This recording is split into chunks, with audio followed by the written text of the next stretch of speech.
मैं वोट चोरी किसको कहते हैं वो बताना चाहता हूँ। वोट चोरी के 3 आयाम हैं। एक तो मतदाता नहीं है, मतलब योग्यता नहीं है, और आप वोटर बन जाते हो तो वोट चोरी माना जाएगा। दूसरा, आप गलत प्रकार से चुनाव जीतते हो तो वोट चोरी माना जाएगा। और तीसरा, जनादेश को डिफाई करते हो, मतलब वोट के विपरीत आप कोई पद प्राप्त कर लेते हो तो भी एक प्रकार से वोट चोरी होता है। मैं 3 वोट चोरी की घटनाएं बताना चाहता हूँ। सबसे पहली घटना हुई आजादी के बाद देश का प्रधानमंत्री तय करना था। तय कौन करना था?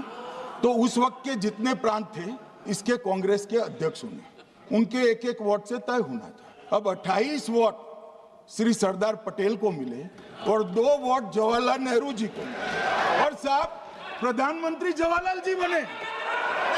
मान्यवर दूसरे प्रकार की वोट चोरी और नैतिक तरीके से चुनाव जीता। ऐसी वोट चोरी भी भूतकाल में एक बार हुई थी। श्रीमती इंदिरा गांधी रायबरेली से चुनी गई। इलाहाबाद हाईकोर्ट में श्री राजनारायण पहुंचे कि चुनाव नियमों के अनुसार नहीं हुआ। इलाहाबाद हाईकोर्ट ने ये तय कर दिया कि श्रीमती गांधी ने उचित तरीके से चुनाव नहीं जीता है, हम इसको रद्द कर देते हैं। मान्यवर ये भी वोट चोरी थी, बहुत बड़ी वोट चोरी थी। के बाद में क्या हुआ?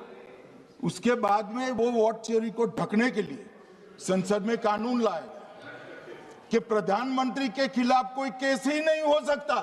मैं विपक्ष के नेता को कहना चाहता हूं, इम्यूनिटी की बात आप चुनाव आयोग की पूछ रहे हैं, इसका तो मैं जवाब दूंगा, मगर ये इम्यूनिटी जो श्रीमती गांधी ने दी थी इसके लिए आपका क्या कहना है?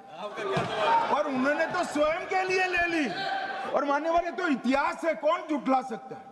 इनको कोई पढ़ाता नहीं है इतिहास। और तीसरी वोट चोरी कहना चाहता हूँ। तीसरी वोट चोरी का प्रकार मैंने बताया था कि योग्यता नहीं है और मतदाता बन जाना। अभी अभी एक वाद पहुंचा है, वाद मतलब डिस्प्यूट पहुंचा है दिल्ली की सिविल अदालत में। उसमें डिस्प्यूट ये है कि सोनिया गांधी जी इस देश की नागरिक बनने से पहले मतदाता बने।